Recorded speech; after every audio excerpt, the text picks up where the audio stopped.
observance of Sadachar or Vaishnav Achar or Maryada, the essence.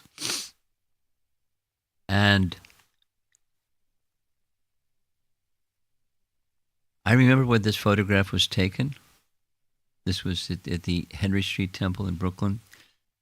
Prabhupada had a sitting room that was with a double brownstone building, which means same on this side, same on that side. So his sitting room was as big as the temple room.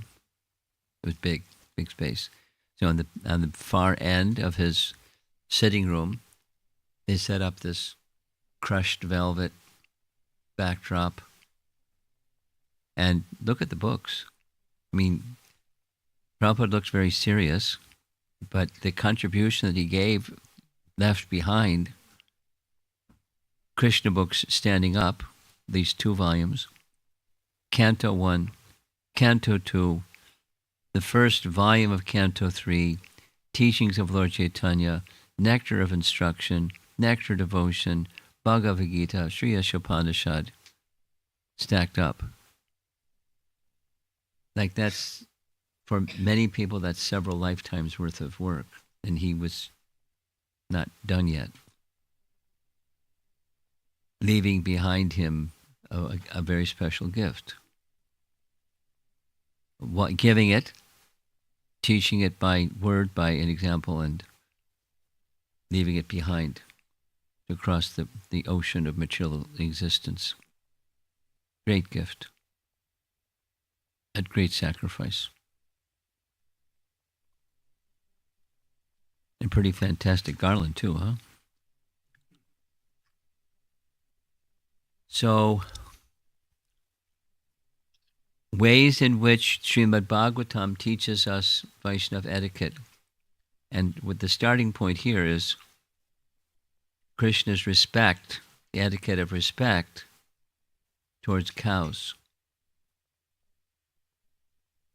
And many, so many paintings. This is a classic B.G. Sharma painting showing Krishna with many cows. And the cows loved Krishna, Krishna loved the cows.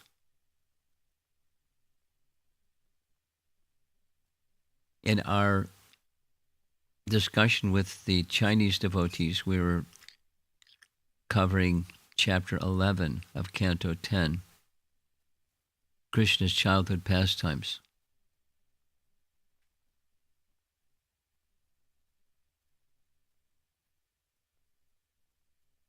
You want to know if the sound's working? The sound's working. You can't hear it?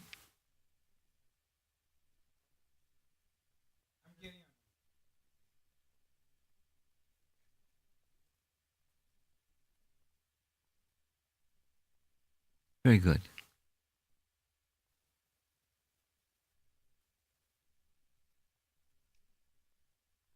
There was two questions.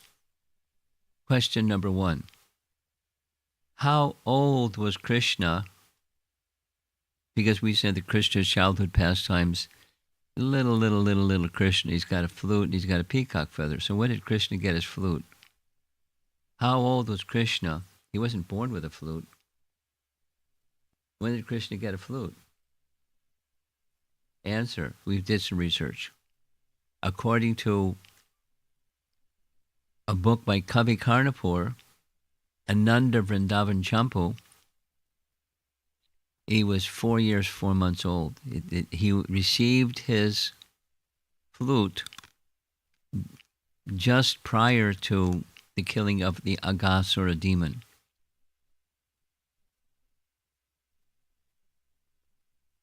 And chronologically, that was around 4 years, 4 months. Second question, what's the rasa of the cows towards Krishna?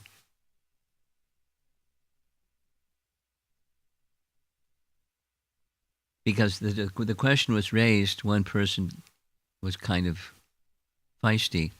He said, I read somewhere that the cows are in Shantaras, but they do so much service to Krishna, and How can it be Shantarasa? Because Shantarasa is neutrality, and they do service. Can't it be Dasya Rasa? Or Vatsalya Rasa? Like the cow is like the mother, and so Krishna sees the cows like mother, and the cows see Krishna like son.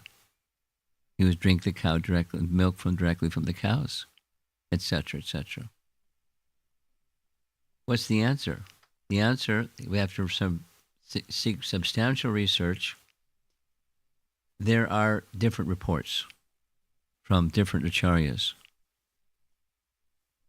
In Krishnadas Kaviraj's writing, Chaitanya Charitamrita, there's a list of the different rasas. It's drawn from, the description of rasas is drawn from Rupa Goswami's teachings. And there it says, doesn't say, I couldn't find anything in Rupa Goswami's teachings, but there it says that cows are in Shantarasa, Chaitanya Charitamrita. Similarly, Bhakti Siddhanta, following that line, in many places, Amrita Vani and many other places, Shantarasa.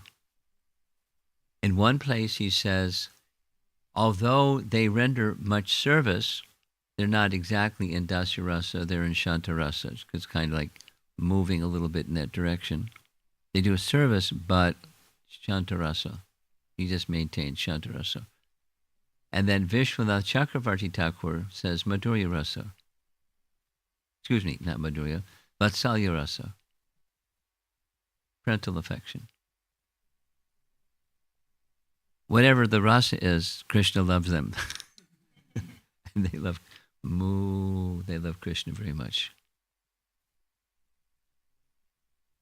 When Krishna was young, it's described exactly like this.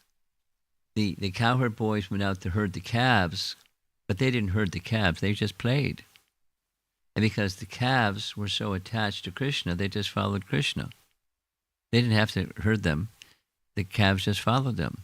Usually cow herds, or taking care of cows and calves, there's a stick and you tap the cow so they go in the right direction, they don't go in the wrong direction. You guide them. That's the cow herding with the cow herd stick. But they would just follow him. And they would play and play and play, and they would, wherever Krishna wanted to go to play, that's where they would go. Relax. Thank you. Okay. Now, that's Krishna towards the cows, and there's some nice examples of Krishna towards brahmanas. Krishna towards brahmanas. We heard a very nice pastime the other day. A very nice pastime. When Mother Rohini wanted Krishna and Balaram to come.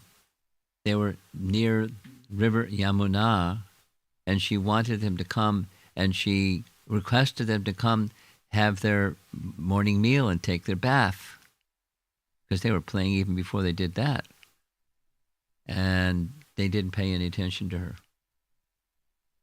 And so Rohini went back and asked Yashoda, you go, because they'll listen to you. They have more respect. That's our respect point for you than for me.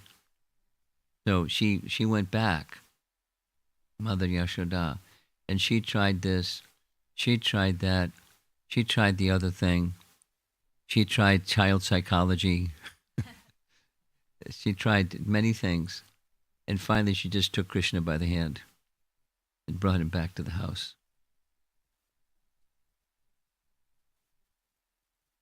Because Krishna respected his mother, but he had his childhood like, because he's the Supreme Personality of Godhead, but childhood-like behavior to stimulate the love, the Vatsalya rasa of Mother Yashoda, so that he would play and play and play. And She wanted him to eat and take bath and do things that mothers like kids to do.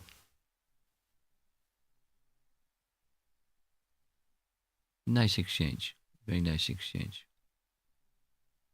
And one of the things that she did when she brought him back to the house, after bathing him and feeding him, she said, "Today, the moon moves through today. The moon is moving through your nakshatra, your star of birth. That wasn't his birthday, but the moon is moving through that star, and so today is a very auspicious day for giving cows to brahmanas." Now, I took note of it. He's a little boy that just likes to play, and she's already training him to give cows and charity to the brahmanas, respect the brahmanas, and value the cows. That's their wealth is the cows, their dairy products, and the agriculture products. That's their wealth. And give wealth to the brahmanas. So respect. So respect to the brahmanas. Here's starting with the brahmana Sudama. Sudama, Krishna came all the way from Mathura and Porbandar, which is now near Ujjain. That's where he lived. And so they came from two different locations, but it was a very special school. And so there the two boys, Krishna and Sudama, enjoying their association together.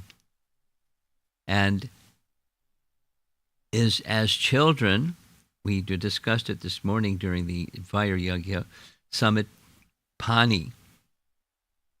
They went to the forest to gather firewood and on a daily basis.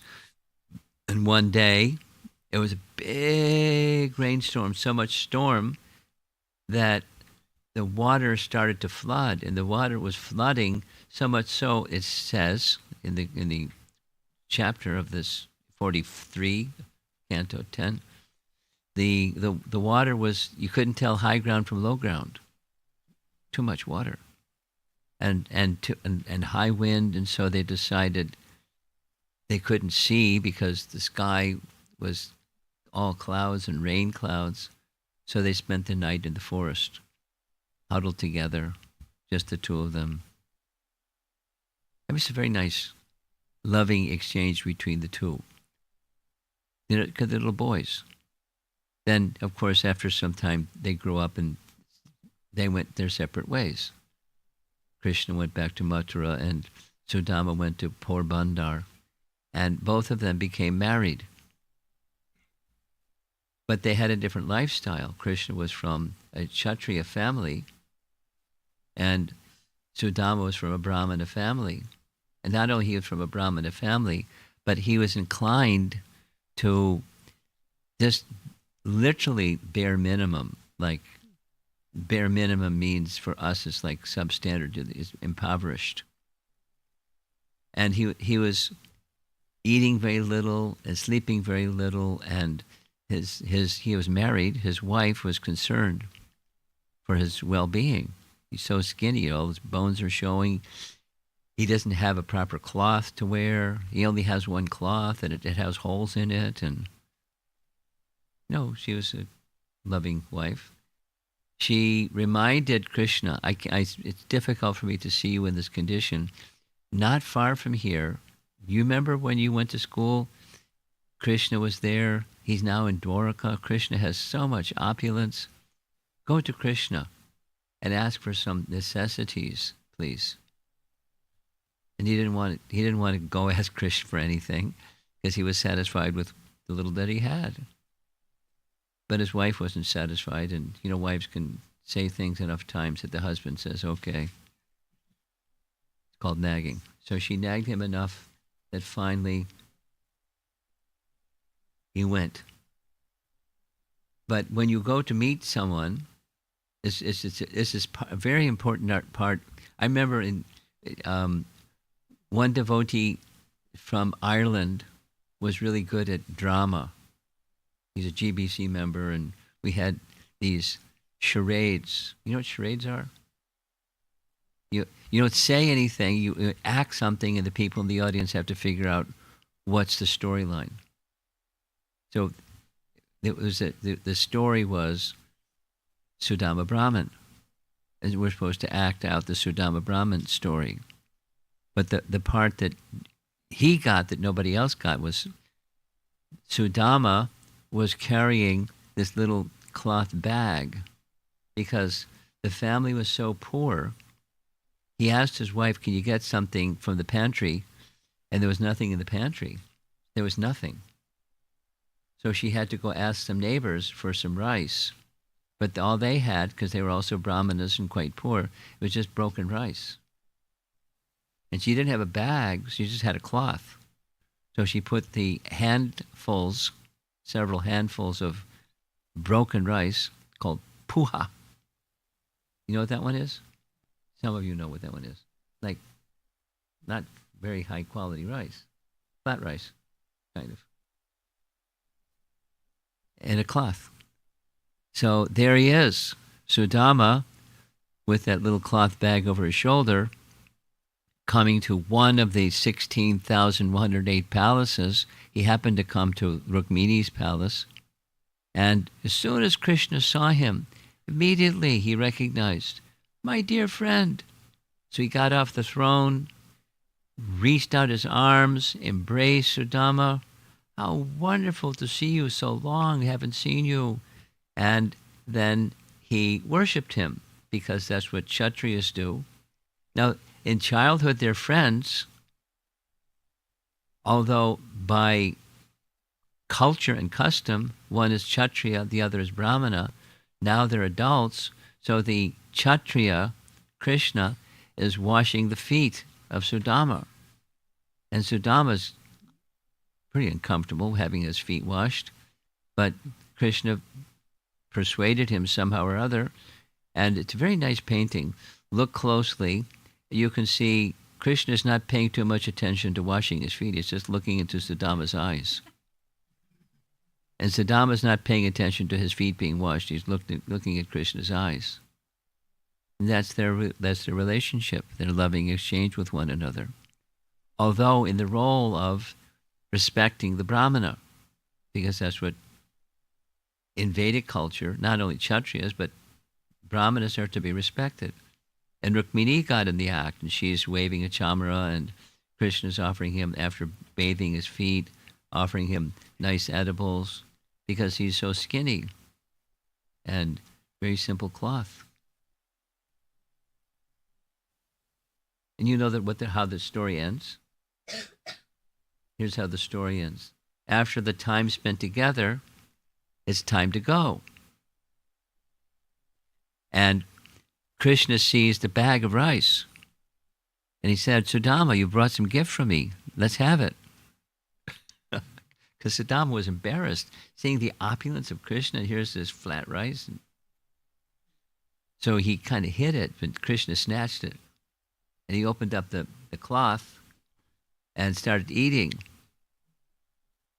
Rukmini grabbed his hand and checked his hand so he couldn't eat more. But he ate some already. "It's not fit for you." "No, it's the best. It's the very best." Because it was offered to him with love. And in time, it was now time for Sudama to return. And he's walking back home thinking, Krishna's so kind. Krishna's so kind. He knew why I came because he's omniscient.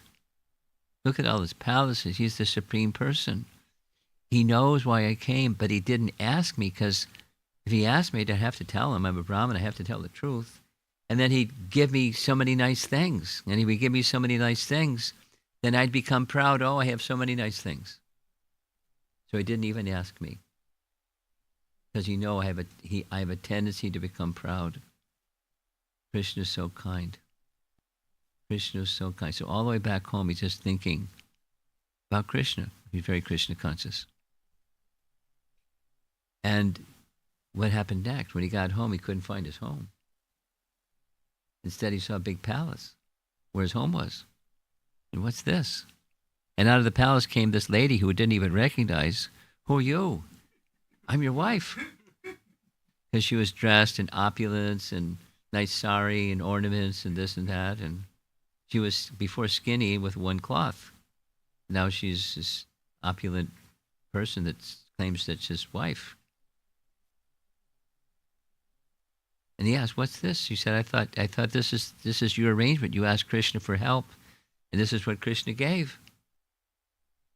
And then he started thinking, Krishna's so kind. I didn't even ask, and he knew. And look what he's done.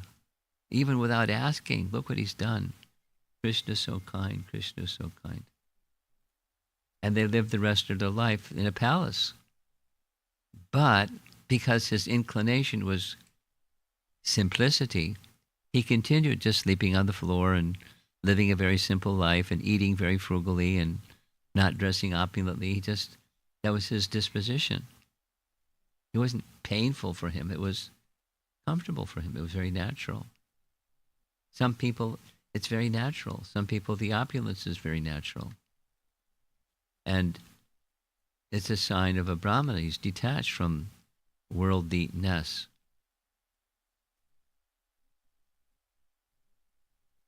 So that's Krishna respecting the Brahmana, or one of many examples, but it's a very nice example. And then there's the Brahmana teacher. Who was his Brahmana teacher? His name was Sandipani Muni. Here's a little backstory. When Krishna finished Kamsa and the five wrestlers and Kuvalyapita and all of what he did when he came into Mathura, he then went and freed from prison his mother and father, because they were in shackles in prison. So he got into prison and released them from the shackles. So there they are.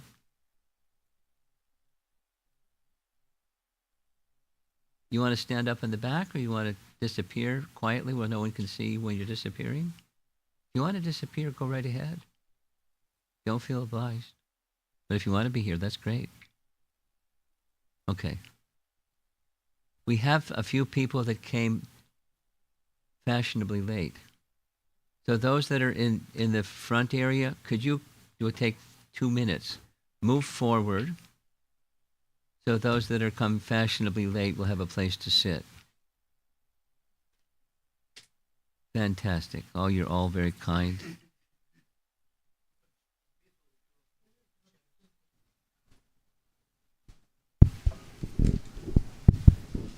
Fantastic. Fantastic. Can I change the mic? What? Can I change the mic? You want to change the mic? I like this one.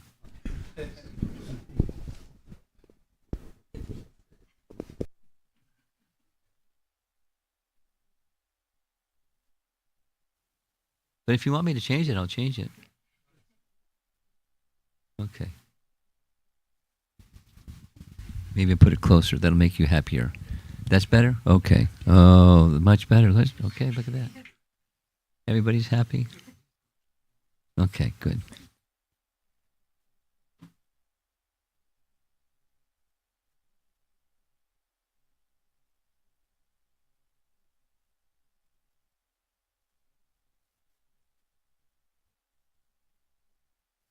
Okay, so here's the backstory. The backstory is Krishna freed his mother and father from prison. And they're his mother and father. So they have the Vatsalya mood towards their little son. I mean, he's now a little bit bigger, but he's 10 years, 11 months. This is the time when little boys, little Kshatriya boys, get their Upanayana. So they took him to Garga Muni, and he performed the Upanayana ceremony. He got a sacred thread. And you know what happens after that? Time for school. Because he hadn't even gone to school yet. So there was the backstory is, Krishna decided what school he would go to. I mean, there's different versions, but I like this one. Krishna decided because A, B, and C. If it's a Vaishnava who's my teacher, that would be very awkward. A Brahmana Vaishnava teaches the Supreme Personality of Godhead. That's awkward. So he selected somebody who was not a Vaishnava. And someone that's a little further away, because if it's really proximate to Mathura, then it'll be difficult for the people that live in Mathura that, not come pay visits to me, and I should go to some place a little remote from Mathura. And very celebrated person. And, of course, there's a part of the plan was to convert Sandipani Muni, who was a Shaivite, to become a Vaishnava. That was part of the backstory. So he went to school far, far away from Mathura, the school of Sandipani Muni. And we saw, what he did as his school teacher. And Sandipani Muni was so expert that he knew all the 64 divisions of the Vedas and 64 arts, and he taught them all, including Dhanurved. He's not, Dronacharya, but he knew military skills, because the little Kshatriya boy is going to need to know that stuff, to give protection to the citizens when he grows up and becomes an adult. Krishna finished his exams in 64 days. You go to school? You'd like to finish school in 64 days? You think it's possible? Krishna did it. I guess that means you're not Krishna. 64 days. So when the 64 days were up, what did Krishna do? And he was with Balaram. They came before their teacher and said, "We've learned our lessons. Thank you very much. It's part of our culture that we should give some gifts or some dakshin to you. Tell us what you would like as dakshin." Sandipani Muni understood these aren't ordinary boys. So he's going to ask for something very extraordinary. So what he asked for was his son, who had died when his son was very young. "Can you bring my son back?" And Krishna said, "Sure." So what did Krishna and Balaram do? They went to the shore of the ocean because they were told that the son was drowned in the ocean, and Krishna called the ocean personified, or Samudra, very similar to Ram's wanting to cross over into Lanka. He called Samudra, who immediately came, folded palms. "Yes, sir, what can I do for you?" "I want the son of my teacher given back to me, please."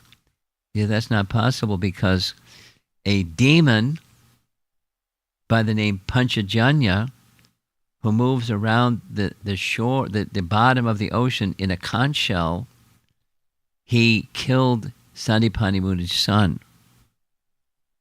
Krishna said, "Oh, tell me where I can find him."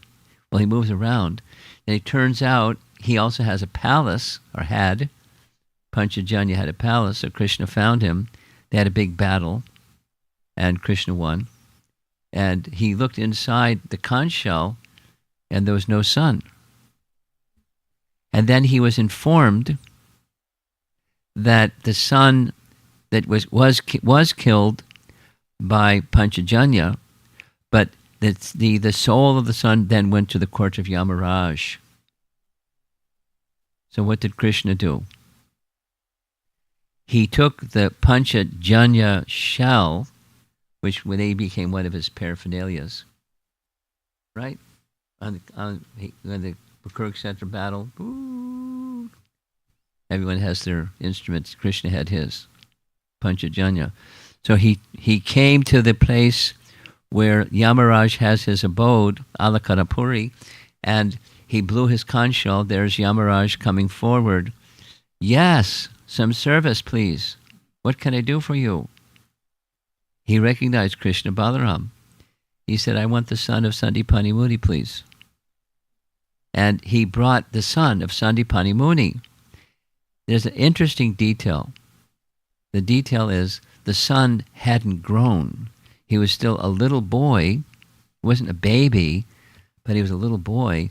And Krishna brought back the little son and gave the little son, stood the little son in front of Sandipani Muni and his wife. And they were astonished. He brought him back from death. So Krishna then said, is there something else you'd like for Dakshin? He said, having you two as students, that's everything I need. Thank you very much. You can go back to Mathura and be with your mom and dad.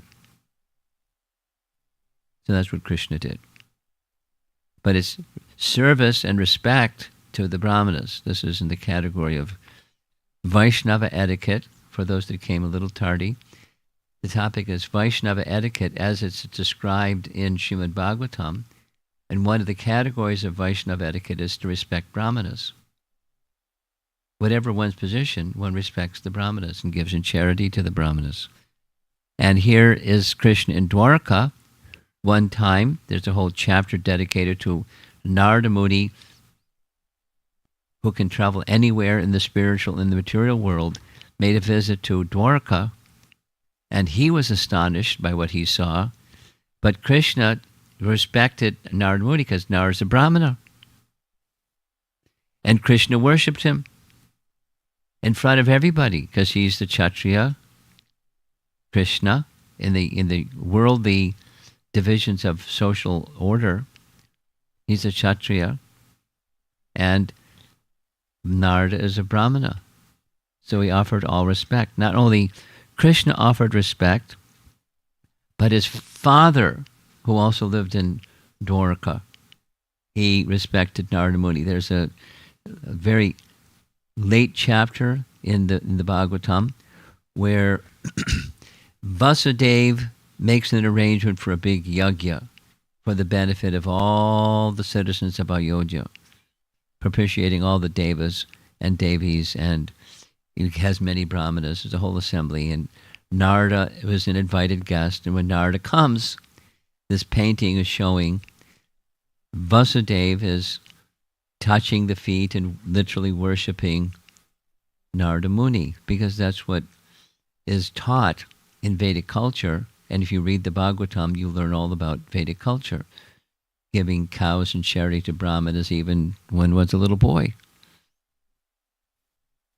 There's another nice example in a later canto where the etiquette of King Chitraketu is honored by Narada Muni, and then by the mercy of Narada Muni, King Chitraketu, gets a mantra glorifying Lord Sankarshan, and by chanting that mantra to Lord Sankarshan, the King Chitraketu gets the darshan of Lord Sankarshan, surrounded by the four Kumaras, a whole nice section. Now, this king was, before he became a Vaishnav, by the mercy of Narada, he was, a very powerful king that wanted a son, and he married many, many, many, many queens. According, you see the number on the screen. He had more queens than Krishna did. 16,108 piece of cake. 10 million. Married another wife, married another wife, married another one. No sons. Hint, you're not meant to have a son. Hint. But he didn't take it. He didn't take the hint. So things happened without all the whole network of things that happened. He had a son by the grace of Angira Muni, but his son was poisoned by the 9,999,999 co-queens that were envious that they didn't have a son, and one did. So they poisoned the son.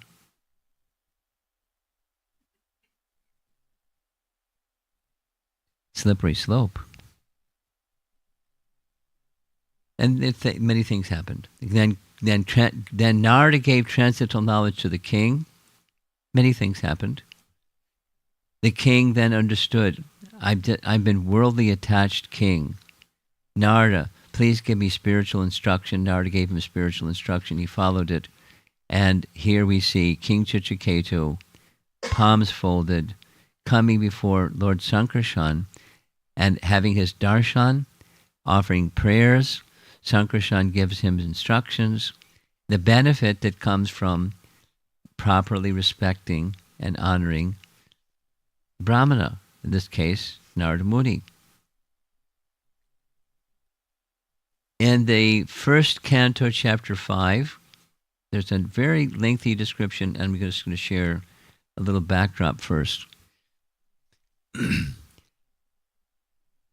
This section I'm going to narrate is commented upon in maybe 50 places in our Vaishnavacharya's commentaries, because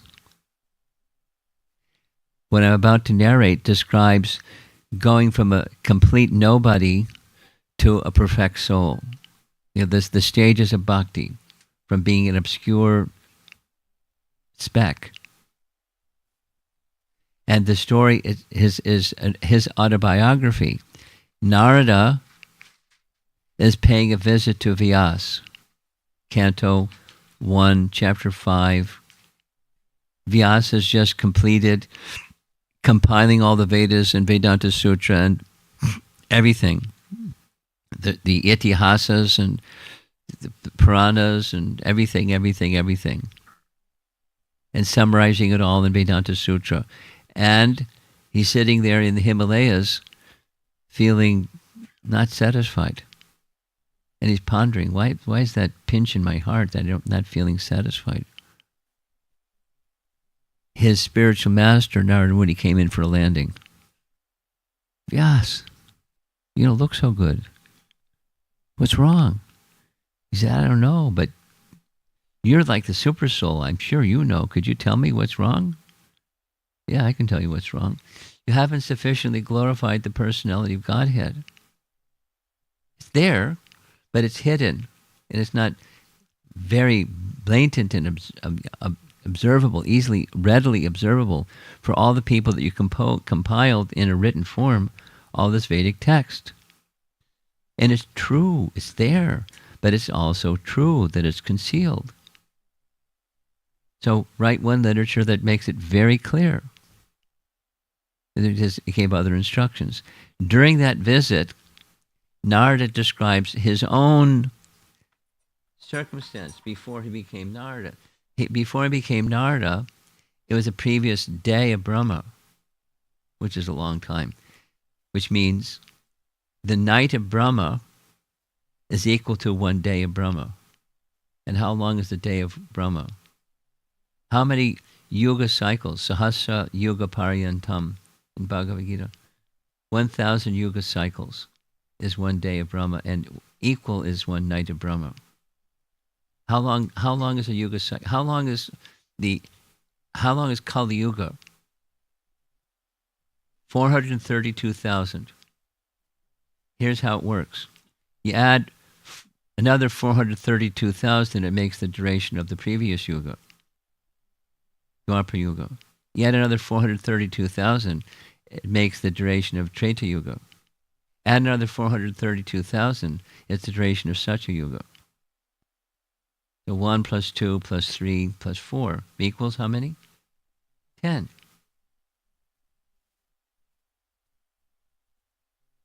I did the math right? Yes? We have some math scholars here. 1 plus 2 plus 3 plus 4 makes 10. And so that's 1 yuga cycle. That's a lot. And Kali Yuga is a long time. Times 10, that's 1 yuga cycle. Times 1,000, that's 1 day of Brahma. And his night is of equal duration. That's a long time. So Narada has a good memory. He is narrating to Vyas who he was in a previous day of Brahma, plus the night of Brahma. Then the next day of Brahma, he became Narada's son. Yes? Narada is a direct expansion from the body of Lord Brahma. without the assistance of a wife. Brahma is powerful. He can build the universe. He can create living entities like this too. So he describes to Vyas who he was in a previous day of Brahma. And what his description is, in the previous day of Brahma, before my present birth as Narada, I was born as the son of a maidservant, engaged in the service of Brahmanas who were following the principles of Vedanta. Now, that's the lady that's paying her obeisances, that's his mother, and he's her son. She's a maidservant. She's serving the Brahmanas. That's what she did. Suitable service for maidservant. She served the Brahmanas. And during the 4 months of the rainy season, the Brahmanas became the hospitable host, the host, for some sages that were traveling, mendicants, and they stayed at the homes of the Brahmanas for 4 months. So while the sages were staying at the homes of the Brahmanas, the lady, his mother, who was the servant of the Brahmanas, was serving the sages. And during that 4 months of the rainy season, he got sadhu sangha. And then he did some service, simple service. Samadpani, remember this from this morning? Simple service. Gather firewood. So his wife did the cooking, and the little boy came and brought their meals and washed their clothes and did what little boys can do for sadhus. And he did a little personal service for them, to his capacity.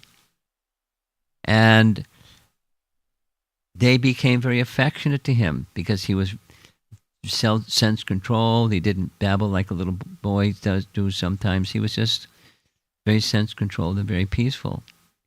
And so one time, they gave him the opportunity, with their permission, to take their prasad. And he felt that he became purified in heart by that service. And then in the course of the 4 months, he would sit and he would hear their katha as they were discussing. And they allowed him to sit there because he was very, very peaceful and very attentive.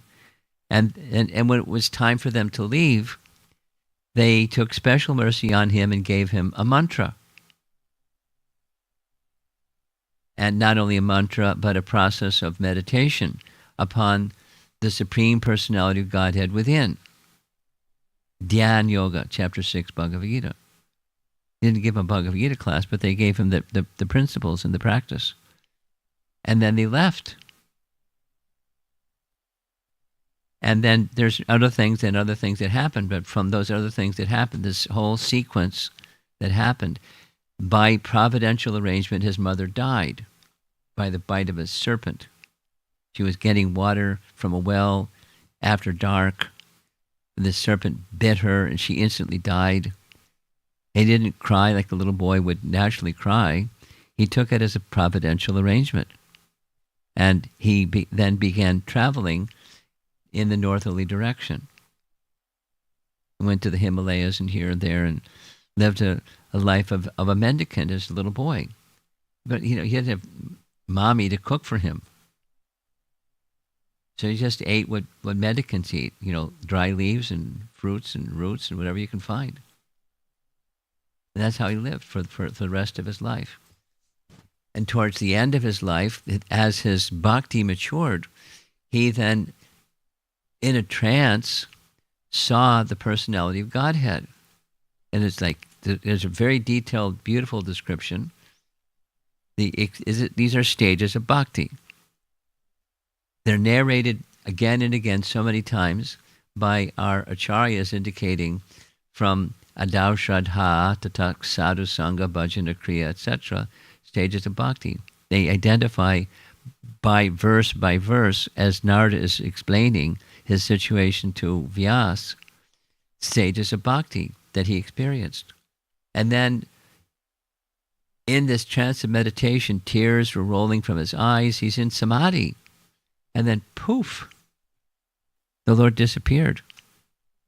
He was startled. His trance of meditation broke.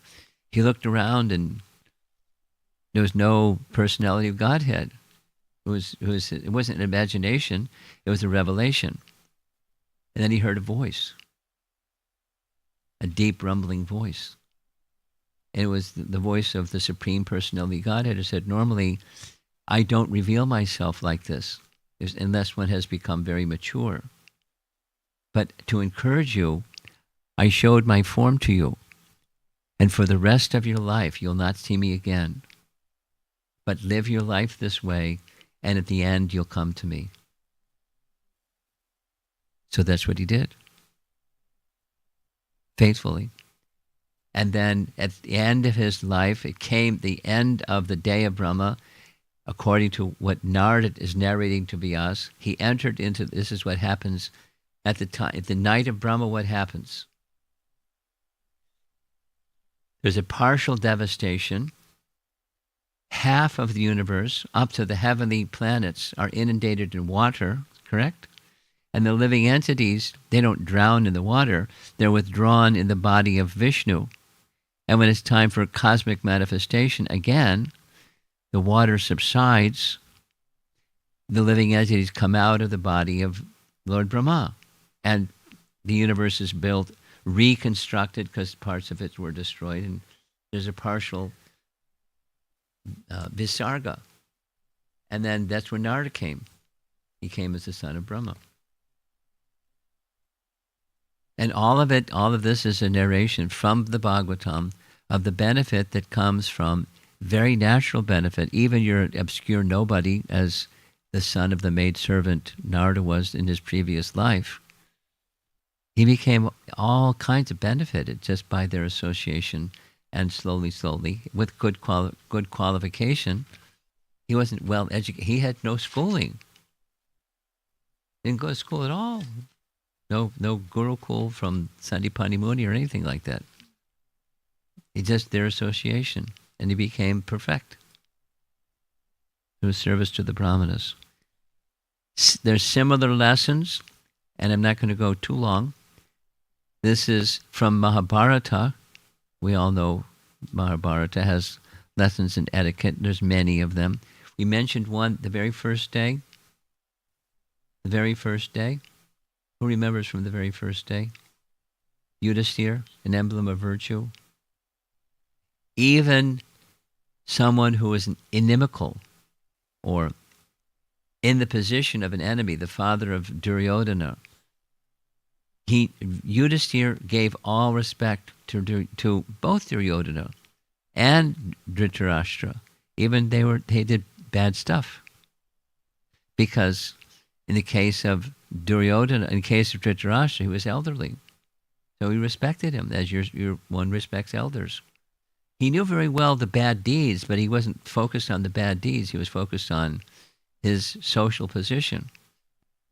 So he offered all respect. It's a very nice lesson. Very nice lesson. Here's another very nice lesson. And many of you will recognize this story. Rather than going back and tell the entire story, Vyasadeva became the father of Dhritarashtra, Pandu, and Vidura.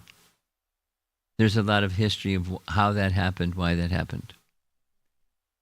But there were sisters that were sons of Vichitravirya who had died. And the mother of Vichitravirya, what was her name? Satyavati? Satyavati, the mother, was in anxiety. The king died without having sons, but he has two wives, two queens, Ambalika and Ambika. And so, according to Vedic culture, in the absence of the husband, the brother of the husband can produce children in some dire circumstance. So she asked Bhishma, can you provide sons so there's continuation of the dynasty?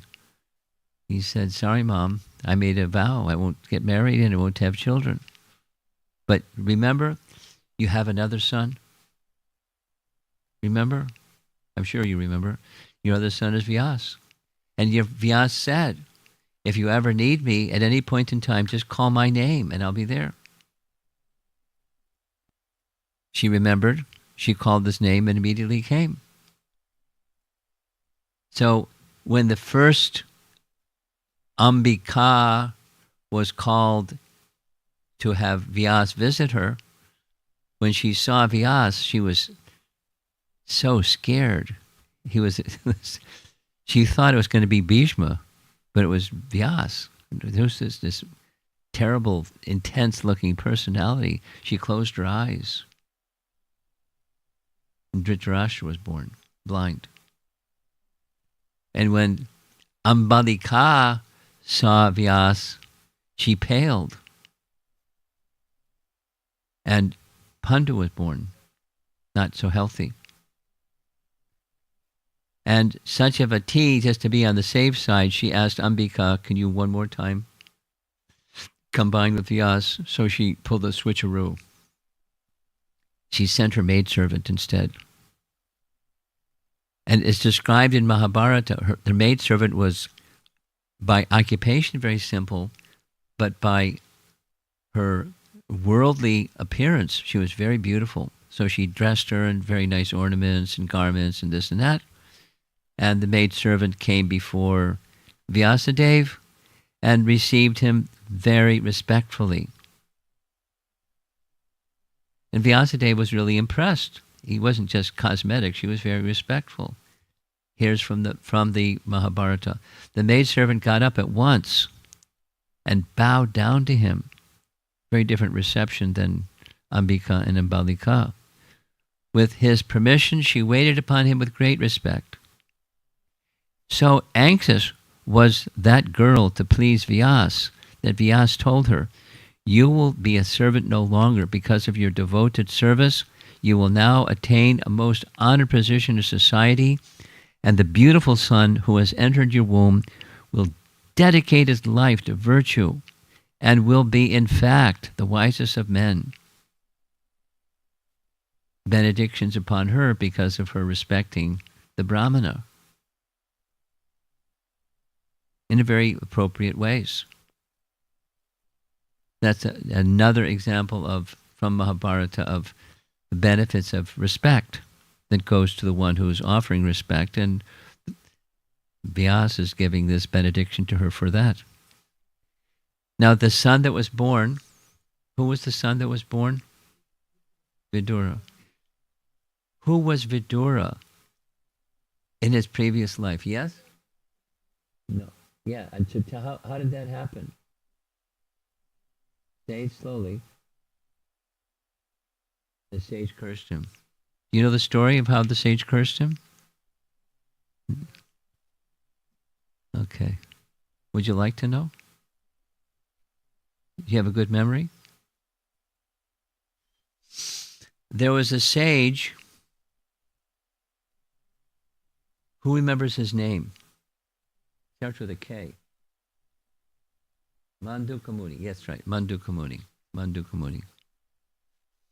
Mandukamuni was brought before a justice of the peace, and he was criticized for being a thief, and he was put on a changa, a lance. It's just a very long description. And his body was pierced, and he wouldn't die. And for days it went on like this. And he didn't die, because they were going to burn his body, but he didn't die.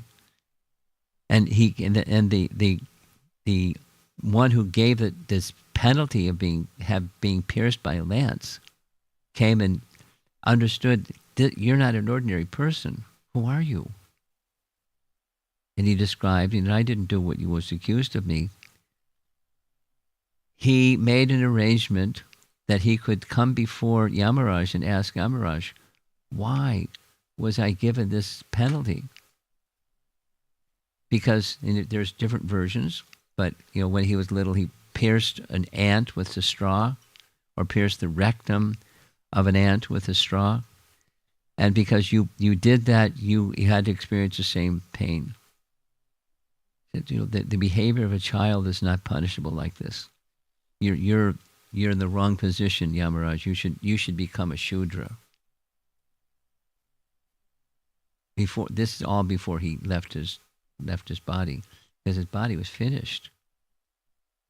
So that's how it happened. That the Sudra position was Vidura, the son of the maidservant.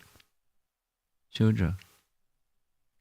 But he's part of the royal family, because it would happen from time to time. Maid servant of a king would also give birth to a child. The king would mix with the maidservants sometimes, and a son would be born. So he was treated as a member of the royal family, but not given the royal honorifics. For that reason, he was privy to all that was going on in the royal assembly, particularly Duryodhana's skullduggery. And he knew what was the plan before it happened, because he heard. So one of the plans of Duryodhana was to kill all the 5 Pandavas and their mother. The plan was that there was a nearby village, a little remote, but nearby village, and they had Purochana build a highly inflammable residential house called the House of Lac, like built with shellac. You touch a match to it and poof, it bursts into flames. So they were encouraged to go to this place where they had this big festival, annual festival, stay in the house and participate in the festival, and then come back to Hastinapur. Yudhishthira didn't trust them, but he said to his brothers, we're not in a position right now to resist their plan.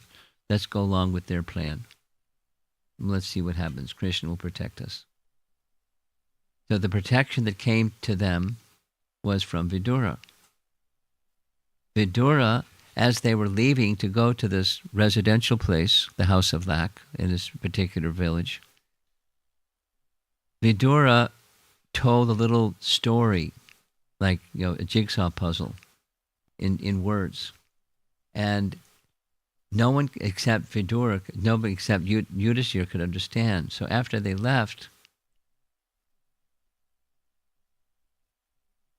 Kunti asked, what did he say?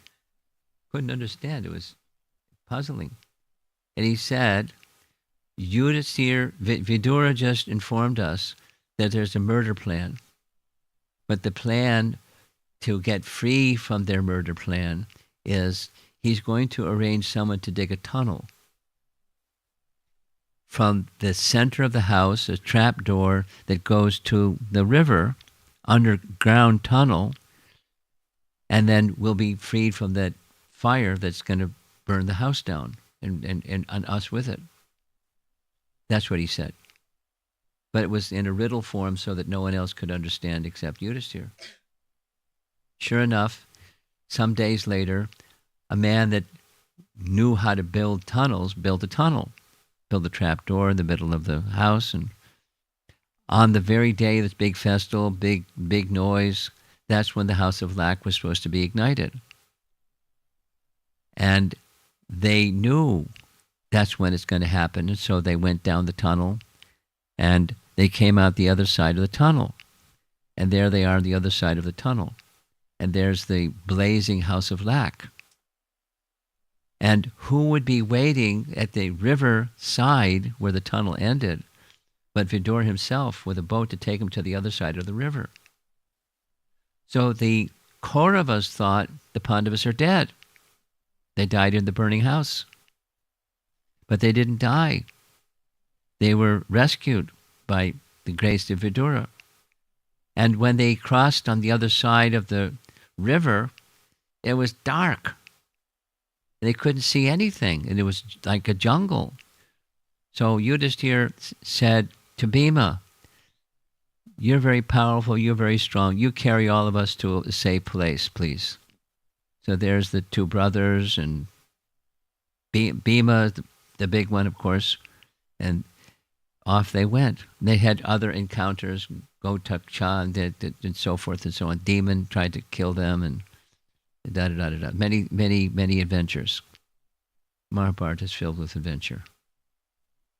Great adventure story.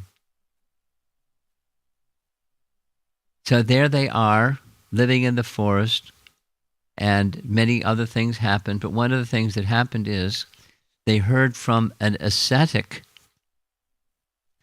that Draupadi, her Swayamvar, is being performed. Why don't you go? Her beauty is like this and like this and like this. And whoa, whoa, whoa, beautiful Draupadi.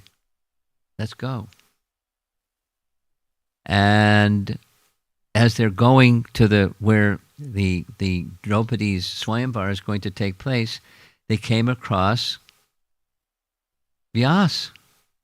And when they saw Vyas, he's their guru. They fell at his feet. They offered their respect to the Brahmana. And Vyas blessed them. Yes, this is very good. Go to Panchali. The Swayamvar ceremony, you'll be honored to be a guest. And sure enough, without all the details, Arjuna won the contest. And there's a nice painting showing how the lady that's the bride honors the husband-to-be by offering this nice garland. So meanwhile, all of this happened in the absence of Kunti. So the 5 brothers went back with the good news for Kunti. Guess what? And Kunti's inside the house, their little cabin. He said, whatever the good news is, you share amongst each other. And then they brought the news inside. That was Draupadi. Immediately, this is respect. Immediately, Draupadi bowed at Kunti's feet and offered words of respect to the mother of Arjuna. And now comes this dilemma that Kunti had said, you all 5 brothers should share, but Arjuna is the one still wearing the garland over there. Arjuna's the one that won her hand in the competition, but mother said all 5 of us should share. So what to do? They went to Vyas. What to do? And Vyas told them this whole history of how Draupadi, who she was in her previous life, this thing, the other thing, the other thing. And she had been, in her previous life, was a worshiper of Lord Shiva. And Lord Shiva appeared before her and asked her to accept a benediction. 5 times she repeated, I want a qualified husband. 5 times. So he said, so be it. You have 5 husbands. So Vyas narrated all of this to the Pandavas. And when they heard it, of course, it was their decision after hearing from Vyas, but their elder brother said, so be it. We'll all marry Draupadi. Authorized by Lord Shiva. Lord Shiva can't be wrong, and Vyasadeva is confirming. And so, here's the text. Upon hearing, this is respect. Upon hearing Yudhishthira's words, all the brothers became joyful. Yudhishthira was equal to their father, Pandu. His authority was final, his word to them non-different from an order given by the Supreme Lord himself. That's the respect that goes to the elder brother. Draupadi must surely become their wife. They all now glanced openly at her, and she looked down shyly. As they pondered the import of Yudhishthira's command, the potter, they were staying incognito in the potter's residence, potter came and said, Krishna arrived.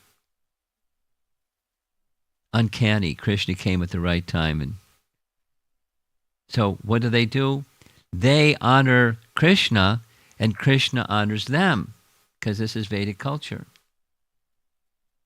The two Yadava heroes, that's Krishna Balaram, entered the room and saw Yudhishthira seated on the floor, surrounded by his brothers. With his powerful shoulders and well-developed arms, the handsome prince resembled Indra, sitting amid the principal gods. That's Yudhishthira, they're referring to him. Krishna folded his palms and said, I am Krishna, and this is Baladev, my elder brother. The Pandavas, they're cousins. The Pandavas were delighted to see their cousins. They stood up at once, and Krishna touched Yudhishthira's feet in respect because he's the eldest son of Pandu. He's the incumbent king. Krishna's not a king. Ugrasena's the king, so he's honoring him as king. They're cousins. But he's honoring him as king. He touched his feet in respect. Both Krishna and Balaram also touched Kunti's feet as she shed tears of happiness upon seeing them, because they're all Krishna devotees, and Krishna came to see them. This is a nice pushcart drawing where Krishna has come to touch the feet of Yudhishthira. These are just some very nice examples of respect and respect and respect in different ways, at different circumstances. But in Vedic culture, in Vaishnava tradition, respect is always offered. In a sequential event or chronological events that happened after the Pandavas were in exile for some years, and then 1 year incognito. Where'd they stay for the 1 year incognito? You were falling asleep. So you know where they stayed? King Virat's home, palace. Yes. Maybe. You're not sure. Be honest. You're not sure. The answer is yes. So they're at King Virat's palace. And for that 1 year, they pretended they weren't who they were. They weren't Pandavas. One was the school teacher. Another was a dance teacher. Another one was a this, and the other one was a that. And as that year passed, there's many things that happened. But Yudhishthira understood, our incognito period is over.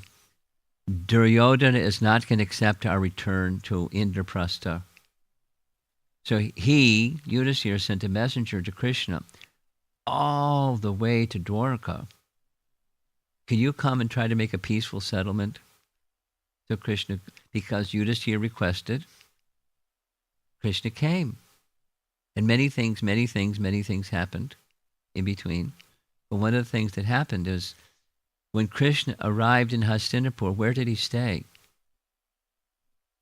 Vidura's home. Vidura's home. And when he went to visit at Vidura's home, guess what? Vidura wasn't home. But his wife was home.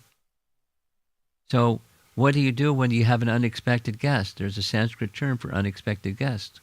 You receive them very nicely. It's a providential arrangement. She was so excited. She went to the kitchen and there was nothing cooked. All she had in the kitchen was some bananas. Right? So what happened next? She peeled the bananas and offered the peels. And the description in Mahabharata is really nice. She's just in trance. She's seeing Krishna has come to our home. And she's giving him the peels. One peel after the next peel. She's in trance. And Krishna's eating the banana peels. She's leaving the banana to the side. Then Vidura came home and saw what his wife was doing and said, "What are you doing?" And she came out of her trance. "Oh, I've offended Krishna." And Krishna said to Vidura, "These banana peels, because they're offered with such love, it's better than any of the most palatable dishes I've ever tasted, because it's offered with love." It's a very important lesson, a lesson of respect.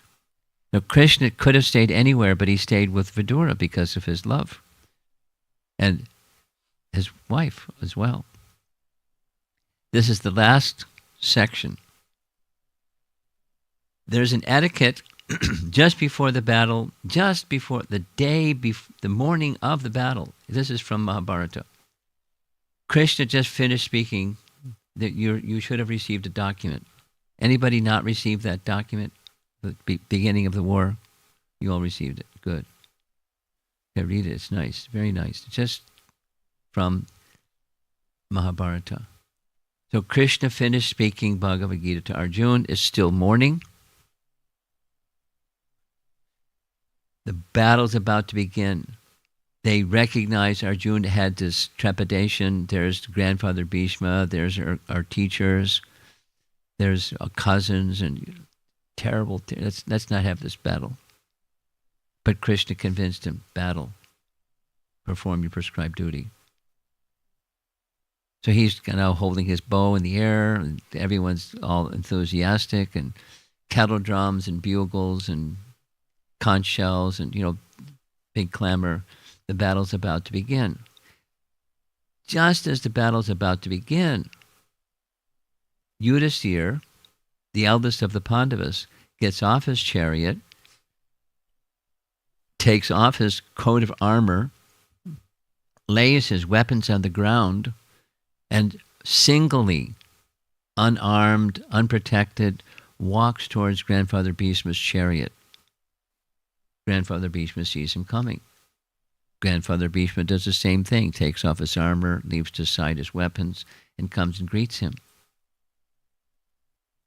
And Bhishma, meanwhile, the Pandavas are going, what's going on? Has he become weak-hearted, and maybe he's just going to surrender, and maybe this, maybe that? Krishna drew his chariot, Arjuna's chariot, close to them and said, I know what he's doing. Here's what he's doing. It is said in the Vedas that one who first offers his respects to his elders and teachers before engaging with them in battle gained victory. He's dharmic through and through. Yudhisthira. So he comes. You can read the text. He says the same thing to each of the three. First, he says to Bhishma. Then he says to Drona. Then he says to Kripacharya, all of whom gave him everything. Whatever he has is from them. And he's asking for their blessings to go forward with the battle. And they, all three of them, say the same thing. Essentially the same thing. That if you hadn't done this, you would have been defeated. Because you've done this, you'll be victorious. You're protected by Dharma. One who protects Dharma is protected by Dharma. You'll be victorious. For sure. Please take a benediction.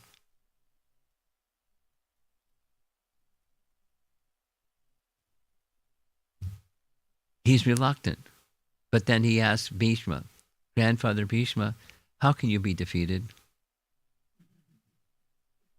And he said, I can't be defeated. But you come back later and I'll tell you how I can be defeated. And that's what happened on the 10th day. He comes back and he tells how he can be defeated. The evening of the 9th day. Krishna sends him. And Bhishma tells how he can be defeated. And he's defeated. Drona, same thing. He says, I'm, the servant of money. Wealth is not the servant of anyone. Everyone is the servant of wealth. And I'm captured by the wealth. That is to say, not he's the slave to the wealth of the Kauravas, but he had been maintained, dharmically he had been maintained. You support those who maintain you. That's part of respect and culture, dharma. So be careful where your maintenance comes from.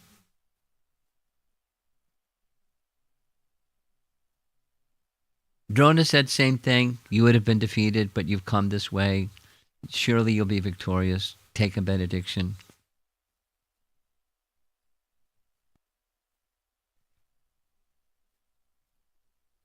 Tell me how you can be defeated. He said same thing. I can't be defeated. But there's one thing. The one thing is, those of you that know the history, the whole Mahabharata story, if I hear some very horrible news from a person of good repute, then I'll drop my weapons and I can be defeated. And that's what happened later. Right? Yudhisthira came to say, Ashvatthama is dead. And Yudhisthira never tells a lie. And he said, Ashvatthama is dead. So Ashvatthama is dead, and he became disheartened, dropped his weapons. And who killed him? The brother of Draupadi. His name was? Drishtadyumna. And that was prophesied when Drishtadyumna was born. Anyway, the network of Mahabharata is complex. And same Kripacharya, same basic thing. Same basic thing. If you hadn't come, you would have been you would have been defeated. But because you've come, you'll be victorious. You live by virtue, you'll be protected by virtue.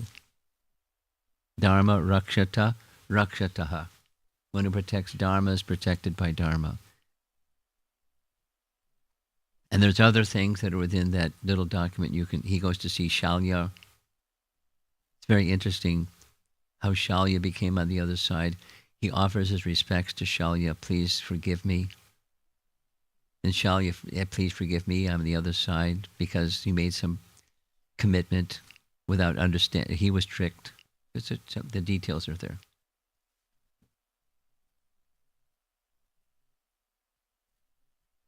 He's such a good example in Mahabharata. Yudhisthira is such a good example of respect, or the Vaishnava etiquette, or upholding principles of Dharma in all circumstances, without exception. Upholding principles of Dharma.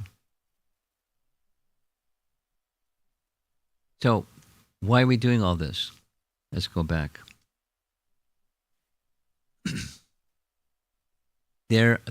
We take guidance from Guru, Sadhu, Shastra.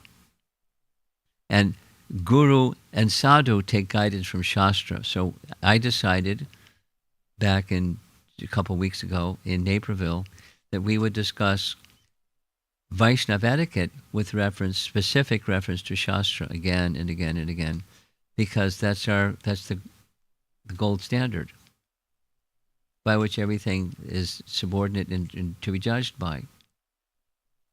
And it takes some refined consciousness to understand, because these narrations are quick, one after the next. But if we were to take more time and encourage all of you, read Bhagavatam and read Bhagavad Gita very carefully, because there's embedded messages that by reading them again and again and again and again with a good teacher, then you can understand things that you couldn't understand before. Just today, this afternoon, I had a discussion with a teenager. There's lots of teenagers in the Hare Krishna movement, and they're not always clear about things. This one was pretty clear. They were clear that they weren't clear. But they had become clear, and because they had become clear, they were at this cusp. It was a very interesting discussion, like a half an hour discussion. They were on the brink of, Krishna or no Krishna in my life. They were raised in a devotee family, so they were behaving like a devotee child is supposed to behave in a devotee family. But their heart wasn't fully in it. They weren't opposed to it. They would just be a cosmetic Krishna kid. Doing all the do's and avoiding the don'ts, and because they knew how to cope, how you get respect and appreciation and acceptance because you're good. So they did all the cosmetic good things, but they hadn't given their heart. And then when they went away to college, they had freedom, and they didn't misuse the freedom, but they didn't proper use it either. So their sadhana slackened, and their Krishna bhakti took a nosedive. They didn't do bad stuff, but the devotion went down. And it was a very nice discussion, and they were at the edge, looking over the edge of the cliff, saying, "What's going to be the rest of my life? Is it going to be Krishna or no Krishna?" It was one of those teenage things. And teenagers, they're not all teenagers go through that one, but some do. And, some proper sadhusanga pulled her back over the edge. Now she's like Krishna. That's it. And then more association, and it's definitely it. There's no turning. I'm not going back there to that uncertainty space, the edge of the cliff space. It's a very nice discussion. But so sadhusanga. And what do you do when you're with sadhus? You hear topics of Krishna, bhajana kriya, and shravanam kirtanam. That's what we're doing. And you can do it cosmetically, or you can do it from the heart. And if you do it from the heart, then your bhakti grows. It's palpable. You can feel it. And if you're not feeling it, you can feel it. So good association where your heart is open. So that's why we're doing what we're doing. So that the Hare Krishna movement tomorrow can be what our great acharyas envisioned, because we're taking the time to go through slowly, step by step, all these little steps to get to the place we want to go. So what's that place? It's the means. This is circling back to the very first day. Vaishnava etiquette is the ornament of a person who is in spiritual practice. That's all of us. Vaishnava etiquette is the ornament. It's the jewel. It's the vestige that the gift that's given is this proper conduct. And then the bhakti can grow and grow and grow and grow and grow. It's not bhakti in itself, but it can become Bhagavad Dharma if it's applied in Krishna's service. So we have nice explanations in Scripture to understand. What does it look like?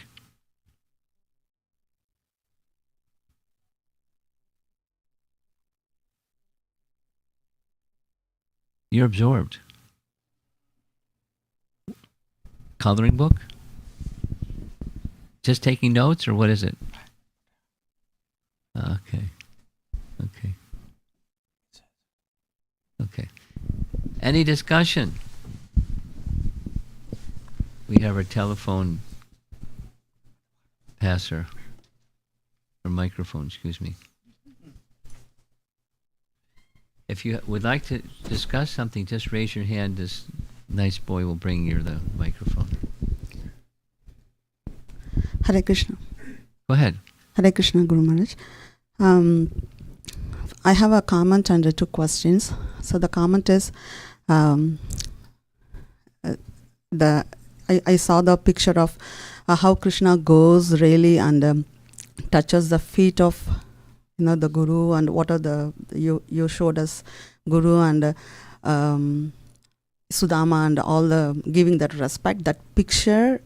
So many times I have heard that, but somehow this time this picture is just got more stuck in my mind. I hope that's going to stay with me as like the instructions, some of the instructions. I just pray for that. So whenever I go off my track, this will help me to put it on the track. Thank you so much, Maharaj. My question is, this is like a maybe sound weird, but I was thinking that there was one slide which was saying, like Narada slide, that how referring to the previous birth, it says that all of my sins were at once eradicated, taking the remnants of the food. So, just by taking that prasadam, the remnants, all my sins. So I was just kind of want to get a little clarification or how to understand. Sure. There's potency in any one of the limbs of bhakti. The limbs of bhakti, even if unintentionally done, like abhas bhakti is a shadow of bhakti, And Abhas Bhakti has the power to eradicate prarabdha karma. Prarabdha karma means karma that's happening now. There's stages of the fructification of karma, but that which is happening now cannot happen. Karma cannot happen. When the antidote of bhakti is performed, even unknowingly, like a Jamila chanting Narayan's name, unknowingly. He wasn't consciously. In this case, it's a little boy, but it's not a Jamila who'd been with prostitutes and doing his business and stealing and things. He was a little boy. It was the recipient of mercy and doing service, and his heart was wide open, and he was receiving the mercy with his wide open heart. And because he was so nice, was so fertile, so receptive, they gave him their permission, and it fructified. He felt, and he narrated to Vyas, not just philosophically, but he felt purified of prarabdha karma. The potency was something that he experienced. And so there is a potency, even once. The scripture says like that, in many places, even once, chanting Krishna's name. Or Ramchandra in Ramayana, even once take shelter of me. Even once. What to speak of one who may dedicate themselves. Therefore, let that dedication be with faith and consistent, not just one moment. So that's the understanding. Thank you, Maharaj. My second question is, about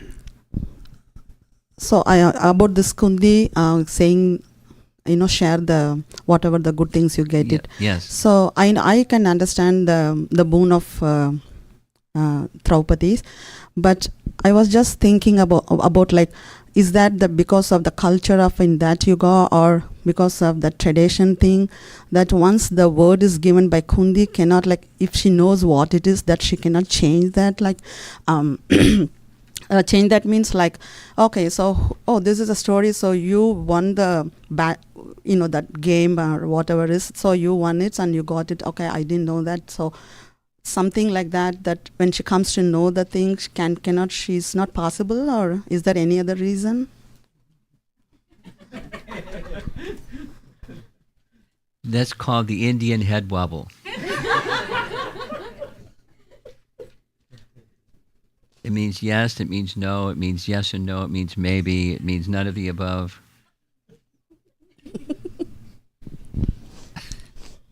I learned that from Garuda Prabhu, the Indian head wobble.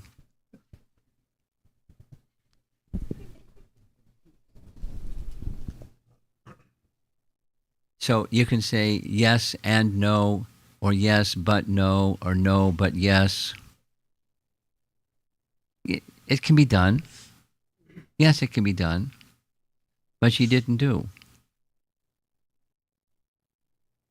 And, the boys, her sons, took it seriously. I mean, there's many things that happened subsequently because Kunti said certain things. They just followed what Kunti said because they're obedient, they're cultured. No, the one that utters, your question is, can the one that utters, can it change the utterance?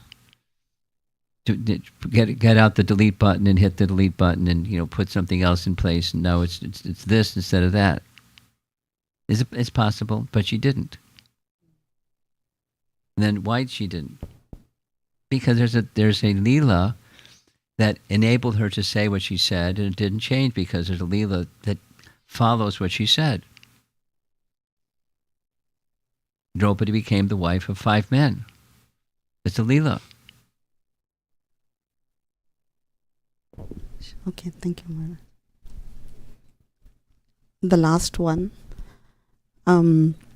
So the Bhishma, we know that Bhishma knows the... No, when they say it's a Leela, by what potency does Leela happen? But do Leelas happen? It happens by Krishna's potency. Krishna has Swarup Shakti, internal spiritual potency, his own potency. And there's a little category of them, but one of those categories is Leela Shakti. Leela Shakti organizes Krishna's pastimes for him. He doesn't have to do anything. You have to lift a pinky. He doesn't say, Leela Shakti, can you come here? Yes. Can you do this, that, or the other thing? Yes. He doesn't have to say that.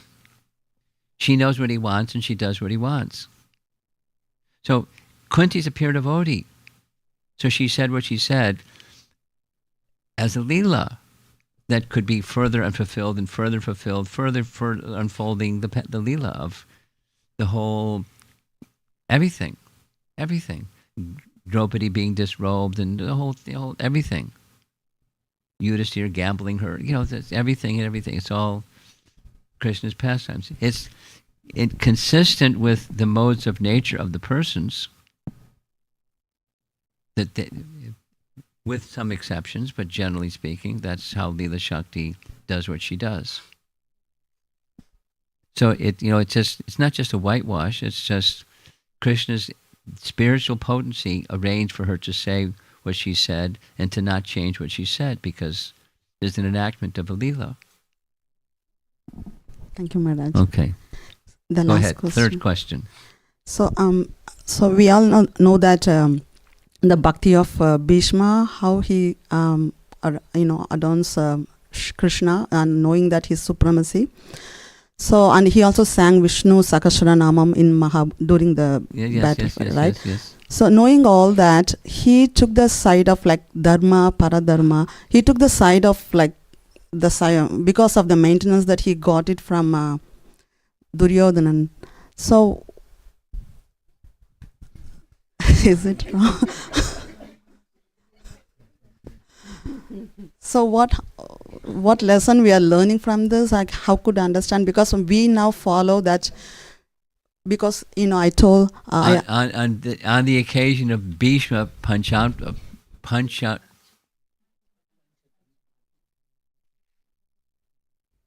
Yeah, I gave a 5-part seminar on Bhishma and Bhishma's activities, and one class, like half of the class, was an answer to your question.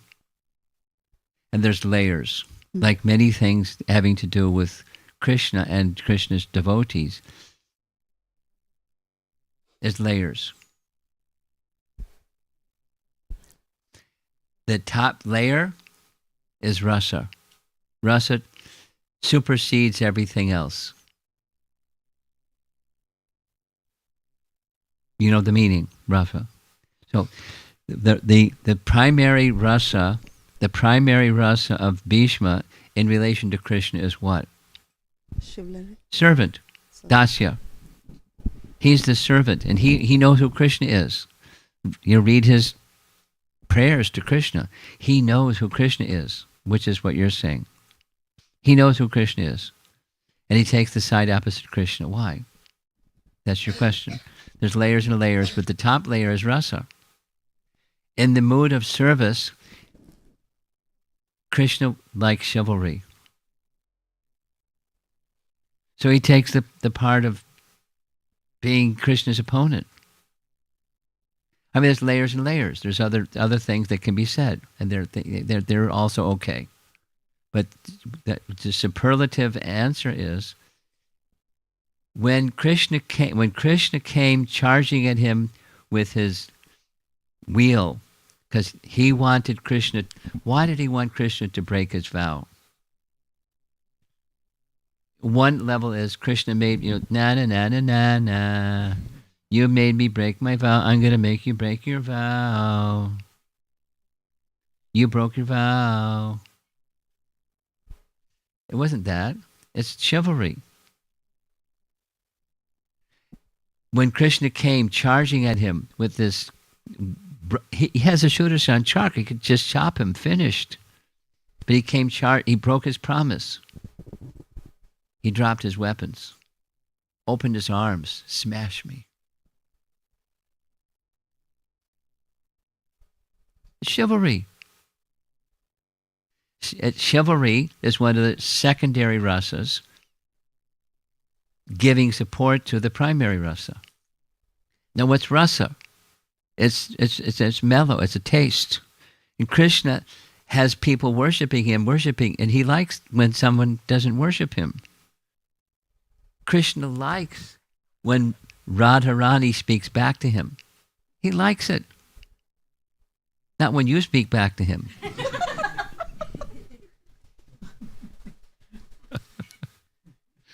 But when Chandravali just says yes, she's the right-wing gopi, it doesn't give us as much pleasure. So it's giving Krishna pleasure. Chivalry. He likes. Bhishma knows. And he's inspired by, he is a pure devotee. He knows what Krishna likes. There's many layers to go below that one. But that's the topmost one. Just a practical application question, Maharaj, if you permit. Yeah, just make it quick because there's other people in the room Sure. besides you. Sorry. So I could understand the rasas that you mentioned about Bhishma's and Krishna's thing, which is on the higher level for the devotees. As a practical application, when anything comes for us, for our position, we have to decide according to the higher purpose of life. Yeah. Like paradharma, which we have to Yeah. follow. Okay. He was serving. He was serving. And he was serving. That's paradharma. The subtleties of his service, he has a capacity that we don't have. Obviously. Yeah. Okay, Thank you, microphone Maharaj. back here, behind you. Just raise your arm and he'll bring you the microphone. Hare Krishna Maharaj.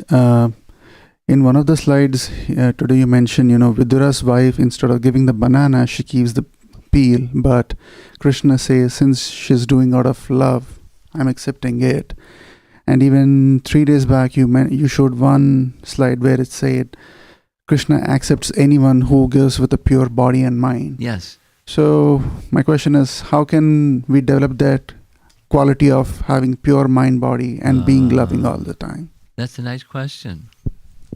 How do you get to Shuddha Bhakti? That's the question. Abhyasa yoga yuktena cetasa nanyagamino. That's how. So then what's abhyasa?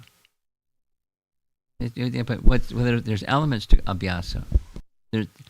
So you take a point and you just drill down and drill down and drill down and drill down and drill down. So the essence of practice, there's things that make up practice. There's 3 things that make up practice. Every day, for a prolonged period of time, this is Patanjali, and it's in Hari Bhakti Vilas, same thing. And with confidence, it's going to take you to that position of Shuddha Bhakti. The faith, investing faith in that what you do every day over a prolonged period of time. So that's the fuel in the tank that keeps the motor moving, is the fuel in the tank. So even below that is this one thing. What's the one thing? Krishna should be pleased. No, we're not there because we're not pure. We have more than one pocket. What's in it for me pocket is a big one. And then the Shuddha is there's only one pocket. This is for Krishna. And just frankly, that was the conversation I had with this teenage girl today. I've come to the point, she's a young girl. She's a teenager. She's saying things that, may she live her life this way. But, I just want to do for Krishna. I want to do my academic work. I want to, for Krishna, not just because mom and dad want, or I get some gratification. I did well in my exams. And, I want to leave that behind me and just. So it takes that aspiration. That's the bhakti aspiration. Now, how do you get the bhakti aspiration? That's a good question too.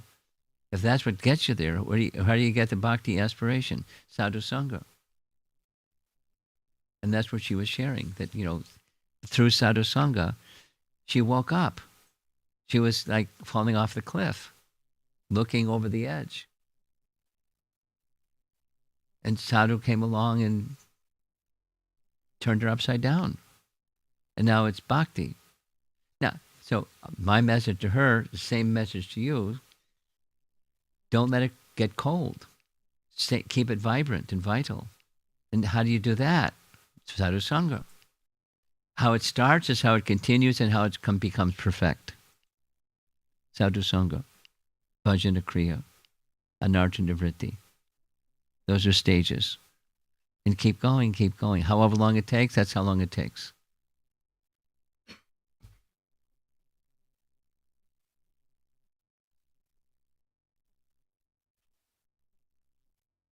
Okay. Anyone else?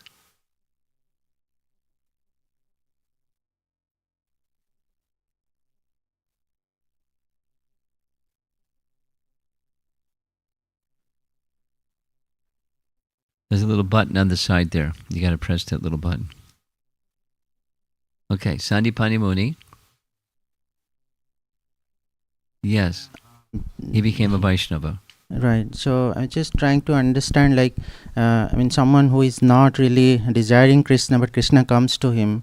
Is there some background of that, like because of some pious deeds or something he did before, or is it just causeless mercy? That history, I don't know. Quite possibly, but I don't know. Why Krishna selected the guru, and so Krishna knew something. So, the something is what you're asking. What was that something back there that Krishna knew? There's no commentary that says what's back there.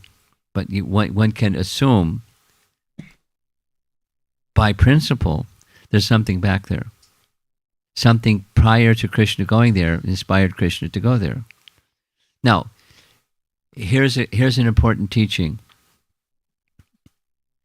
Krishna doesn't need a reason.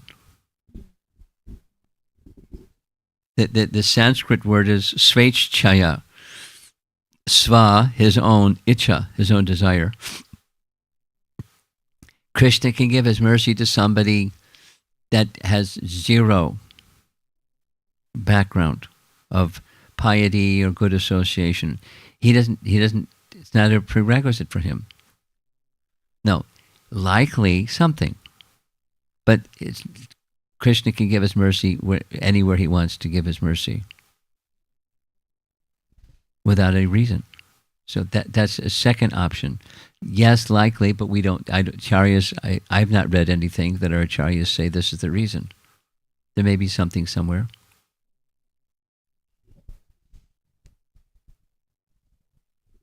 Or there's no reason at all. Because he's kind.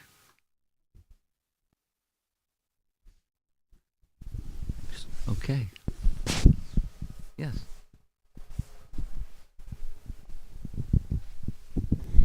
Hare Krishna Maharaj, Dandavat Pranam.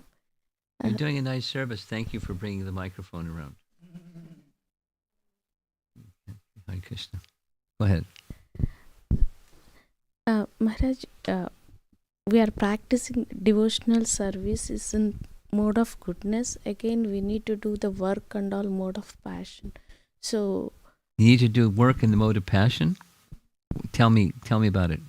Maybe suppose I need to go for a job, or I need to But do all. why do you have to be in the mode of passion?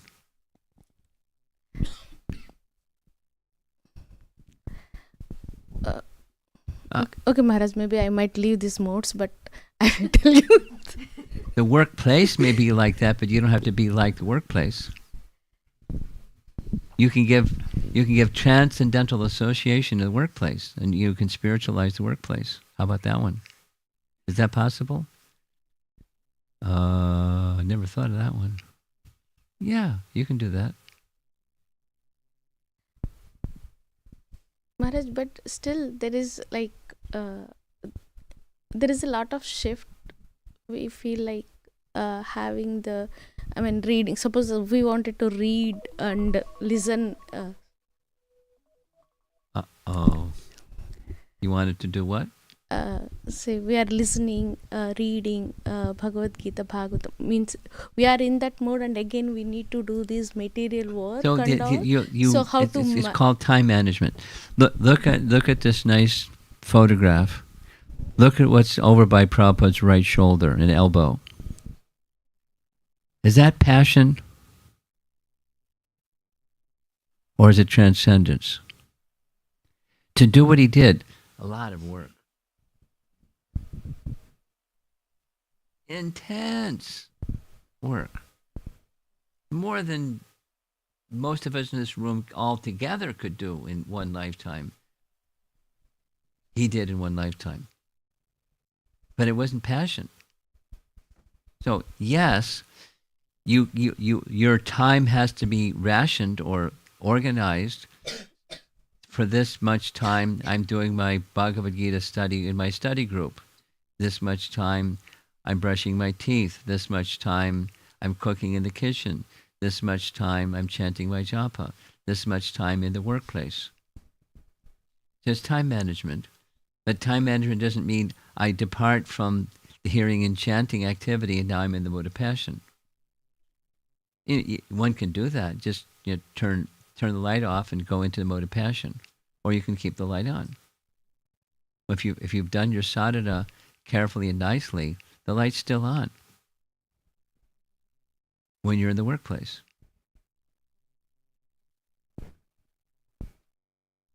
Why? How? What are you saying here? Our nature is we're eternal servants of Krishna. So our service to Krishna may look like this, may look like that, may look like the other thing.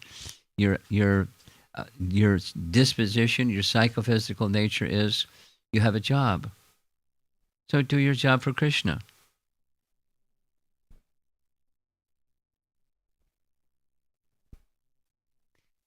You may not be suited to be a sannyasi, and I may not be suited to be a grihastha.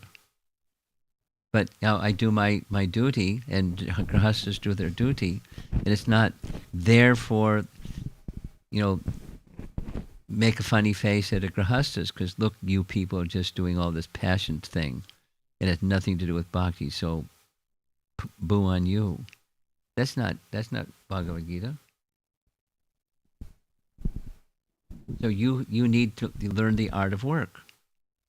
Read Bhagavad Gita carefully, and then you go to the workplace and you do the Bhagavad Gita program in the workplace.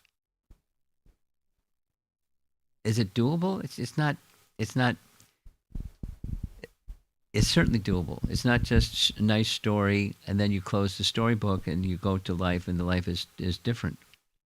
It tells you how to live your life in the world but not of the world. In Krishna consciousness, in the workplace, or wherever you are, in the kitchen, or with family members, or in traffic, or whatever you're doing. The art of work. Okay, easier said than done, but that's the principle. Okay. Okay, looks like we're done. Thank you all very much. We'll see you sometime down the road, maybe tomorrow night. Hindu temple. It's an interesting topic. Durga temple. But it's not a Hindu temple, it's a Durga temple. But it's a Hindu temple. And Jagannath. So we're going to speak about, the topic I've been asked to speak about is how Vaishnavas regard worship of Durga, and how Vaishnavas regard the worship of Jagannath. It's a Hindu temple. I mean, I was in Carbondale, and over here they have big Jagannath deities, and they got everybody else in there.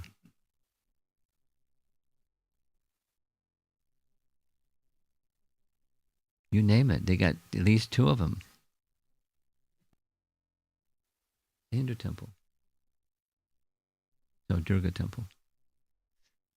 If you come, that's our topic tomorrow. Srila Prabhupada ki Jai.